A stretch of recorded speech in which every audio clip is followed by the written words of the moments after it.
Look, I'm not going to sugarcoat this because honestly, I'm done pretending everything was my fault. I'm Samantha, I'm 33, and yeah, I'm divorced.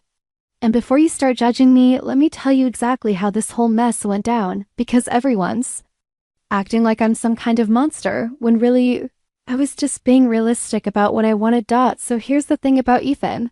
He wasn't supposed to be forever, you know? I met him when I was 25 and had just finished dealing with a string of guys who were all talk and no commitment. Ethan was 22 when we met, fresh out of college, working some entry-level tech position, but here's what caught my attention. He was completely smitten with me from day one.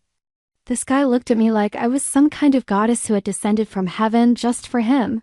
And let me be clear, I knew exactly what I was doing when I started dating him. Ethan was safe.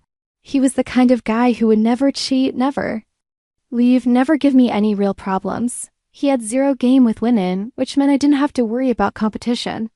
Plus, he made decent money and actually wanted to get married. I tested him early on. I'd show up 30 minutes late to our dates just to see what he'd do. He'd just smile and say, no problem. Like it was totally normal. I canceled plans last minute when something better came up, and he'd just reschedule without complaining. It was honestly refreshing to be with someone who didn't give me attitude about every little thing. The best part was how eager he was to please me. Ethan would literally drop everything if I needed something. It was like having a personal assistant who was also sleeping with me. And honestly, after dealing with selfish guys for years, I thought I'd hit the jackpot, but there were things that annoyed me too. Ethan wanted to know everything about my day, my friends, my plans. At first, I thought it was sweet, but then it started feeling clingy. When I tell him he was being too needy, he'd apologize and back off. Which was good because I hate when guys get defensive about legitimate feedback. The proposal happened after we'd been together for 2 years. Ethan planned this whole elaborate thing at some fancy restaurant. And honestly, even in that moment, I remember thinking, well, this is happening now. I said yes, because Ethan was everything I thought I wanted in a husband. Stable, devoted, financially secure, and completely committed to making me happy. But even at our wedding, I found myself looking around, wondering if this was really it for me. Was I really going to spend the next 50 years with someone who asked permission before buying new shoes? Someone who got excited about grocery shopping together? Ethan was exactly who I thought he was. Predictable, safe, and completely devoted to me. And at 25, that seemed like everything I wanted. But by the time we'd been married for a year, I started realizing that predictable and safe might not be enough for the next 40 years of my life. 2 years into marriage, I brought up opening our relationship. I framed it as wanting to explore and grow, but honestly, I was already eyeing other men and felt trapped by monogamy. Ethan looked at me like I'd suggested we burn the house down. He immediately jumped to all these worst-case scenarios and started acting like I was asking him to share me with random strangers. I spent months wearing him down with articles, therapy sessions, and emotional manipulation. I knew Ethan was too inexperienced and insecure to find other partners while I could easily line up dates. My confidence proved right. I had multiple options within hours of updating my dating profile, while Ethan got maybe 3 matches in the first month. I felt validated watching him struggle while I had men lining up to take me out. I'd come home from amazing dates and check in with Ethan, knowing it tortured him but framing it as healthy communication. He'd try to hide his pain and put on a brave face, which honestly just made me feel superior. The guy who really caught my attention was Dylan. He was everything Ethan wasn't. Confident, spontaneous, a little bit dangerous. Dylan worked in sales, was always traveling, living this exciting life that seemed so glamorous compared to Ethan's routine of work, gym, home, repeat. When Dylan told stories about his adventures, I found myself hanging on every word. Dylan also didn't treat me like I was made of glass. If I was running late, he'd tease me about it instead of just accepting it. It was like verbal sparring, and I loved every minute of it. With Ethan, conversations were always so careful and considerate. With Dylan, they were electric.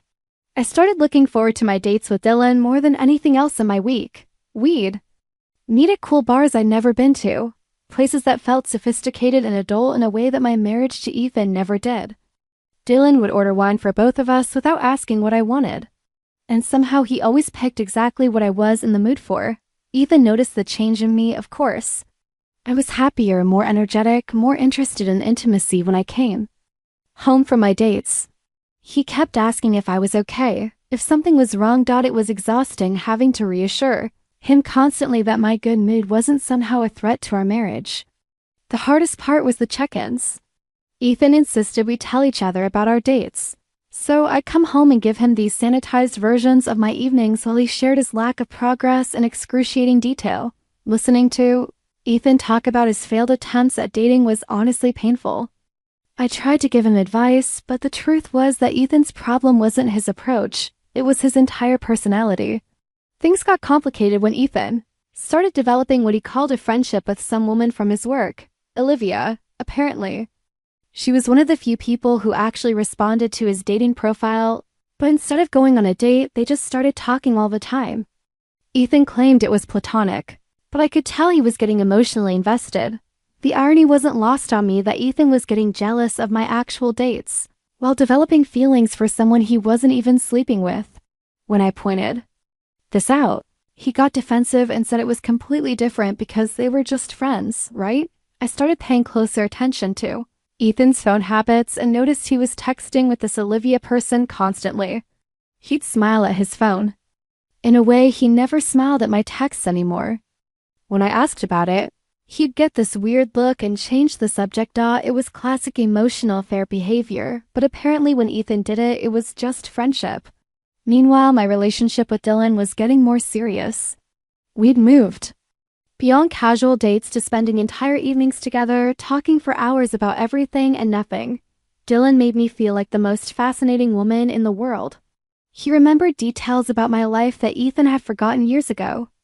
I started comparing Ethan to Dylan constantly, and Ethan never came out favorably. Dylan was decisive where Ethan was wishy-washy.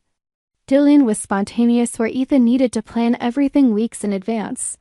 Dylan made me feel desired and exciting, while Ethan made me feel like a comfortable piece of furniture. The more time I spent with Dylan, the more I realized that what I had with Ethan wasn't really love, it was habit. We'd built this life together based on compatibility and shared goals, but there was no passion, no electricity, no sense that we couldn't live without each other. By this point, I was basically living two separate lives. There was my life with Ethan, which felt like going through the motions of being married. Then there was my life with Dylan, which felt like who I was actually meant to be. Dylan had plans to start his own business, ambitions beyond just collecting a steady paycheck. When I was with him, I remembered that I used to have goals and dreams too. The hardest part was coming home to Ethan after spending time with Dylan. It was like switching from high definition to black and white.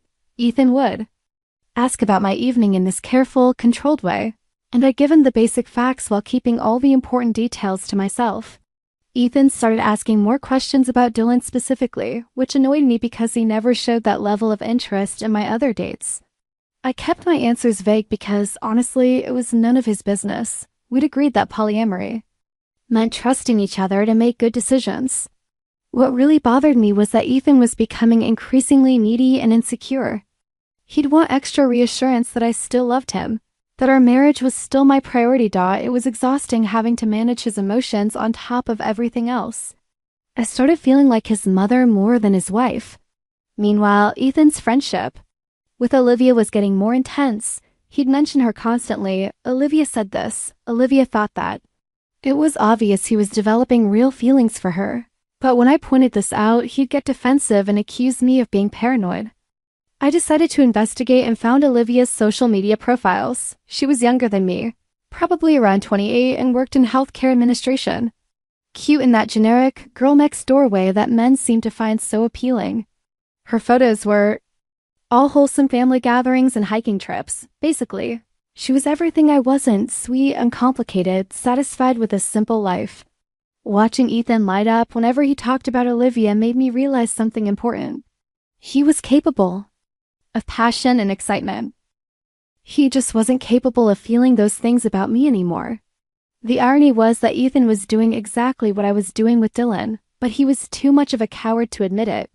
I started pulling back from Ethan emotionally because, frankly, it felt pointless to invest energy in someone who was clearly investing his elsewhere. When he tried to initiate conversations about our relationship, I'd give him short answers and change the subject. The breaking point came when Dylan started talking about relocating for business opportunities, maybe somewhere warmer with better networking possibilities. For the first time since I got married, I found myself imagining it completely different. Life for myself. What if I didn't have to stay in this marriage that felt more like a business partnership than a love story?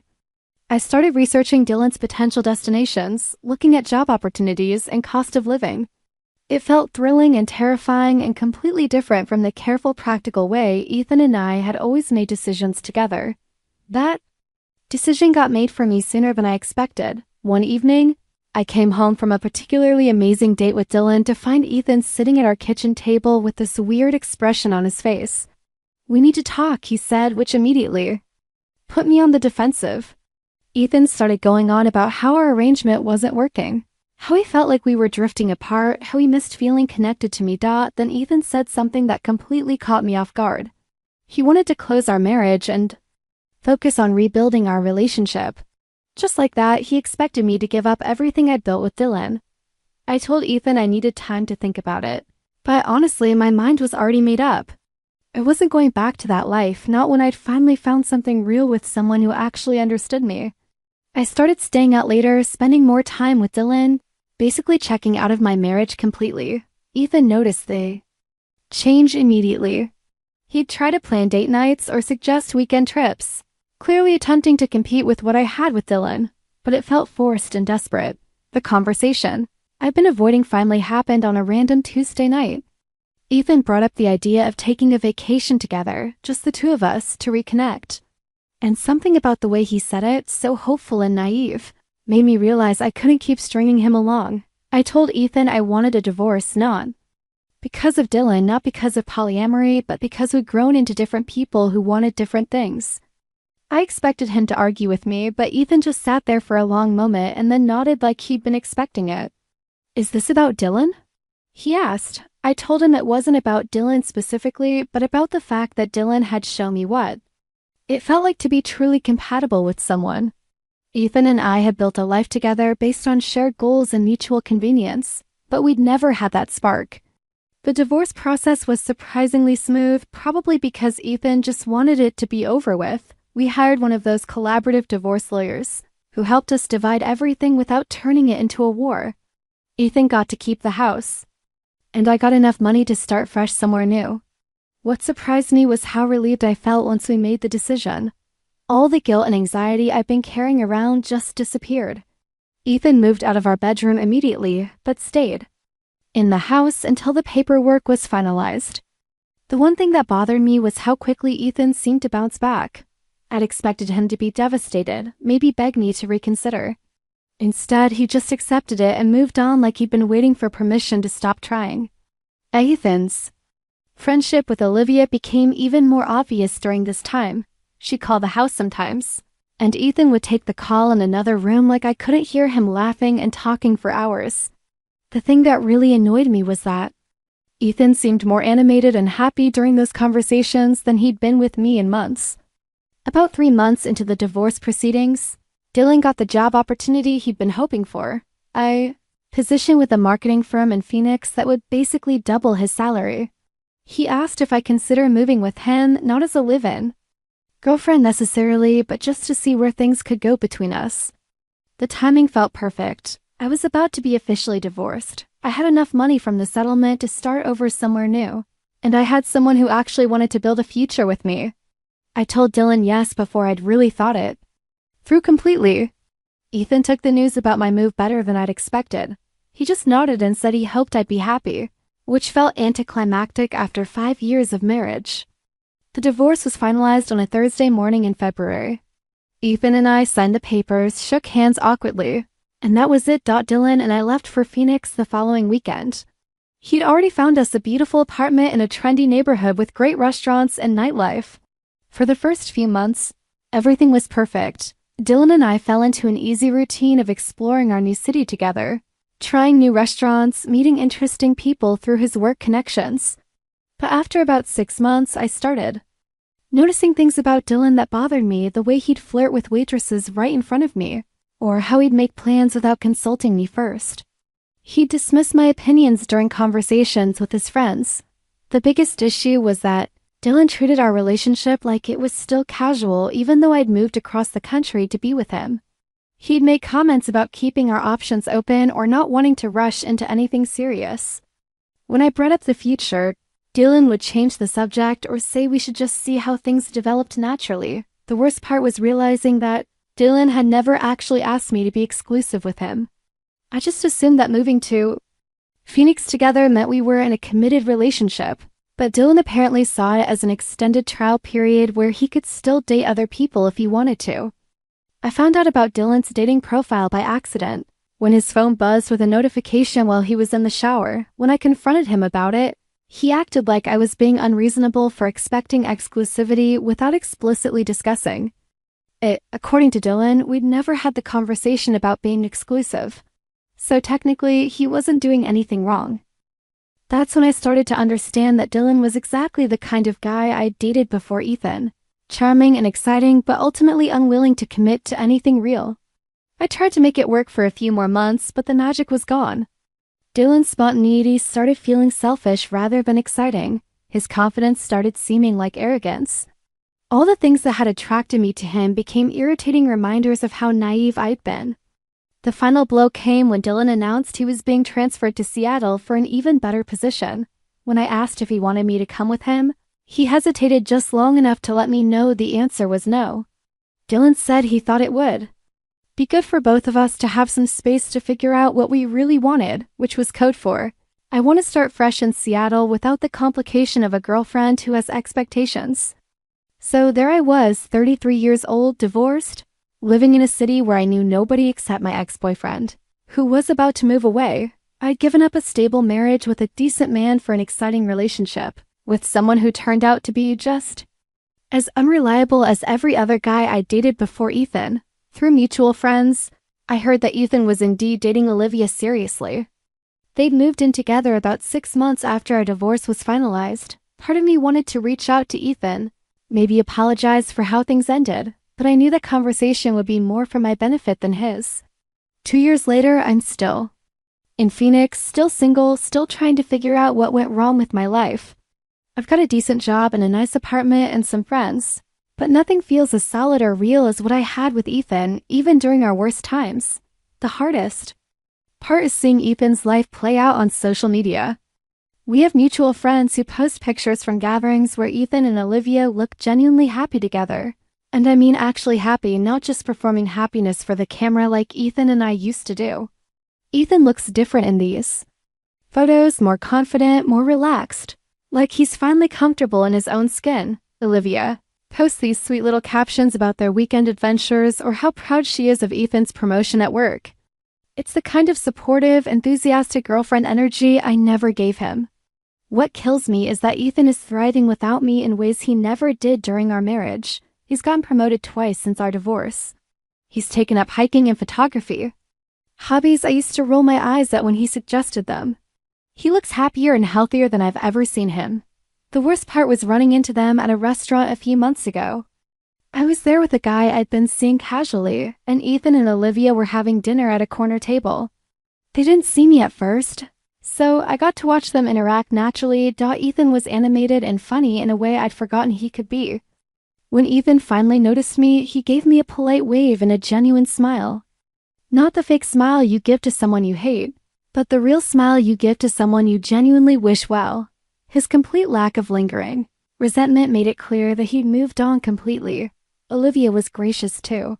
When Ethan introduced us, she was warm and friendly without being fake about it. They told me about their recent trip to Montana and their plans to buy a house together. Ethan mentioned that he'd started hiking regularly and discovered he actually loved being outdoors. They seemed like actual partners, building a life together based on shared interests and mutual respect. Walking away from that encounter, I felt something I hadn't expected. Genuine happiness for Ethan mixed with crushing regret about what I'd thrown away. Not because I wanted to be back with him, but because I realized I'd never appreciated what we had when I hadn't. I started thinking about all the ways I dismissed Ethan's attempts to connect with me. All the times I'd made him feel like his interests and personality weren't enough to keep me engaged. Ethan had been offering me exactly what Olivia was clearly enjoying, a partnership with someone who wanted to build a life together. Now I'm 33, single, living in a city where I have no real history or deep connections. Watching my ex-husband build the kind of life I'd always claimed to want but never knew how to appreciate when I had it. And the worst part is that I know it's entirely my own fault. I chose excitement over stability, passion over partnership, chemistry over compatibility. I convinced myself that love was supposed to feel like a constant high instead of a steady, reliable warmth. I threw away something real for something that looked better from the outside but had no substance underneath. Ethan didn't fail me as a husband.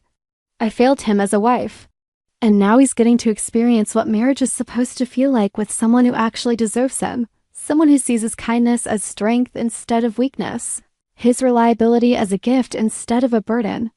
I can't even be angry about it because they both deserve their happiness. Ethan deserves someone who appreciates him from day one instead of figuring it out. Years too late, the only person I can be angry with is myself, for being too mature and selfish to recognize what I had when I had it. So here I am watching from the sidelines as my ex-husband lives his best life with someone who actually deserves him. Well, I'm still trying to figure out how to build something real with someone new. And honestly, I'm not sure I ever will, because the problem was never about finding the right person, it was about learning how to be the right person for someone else.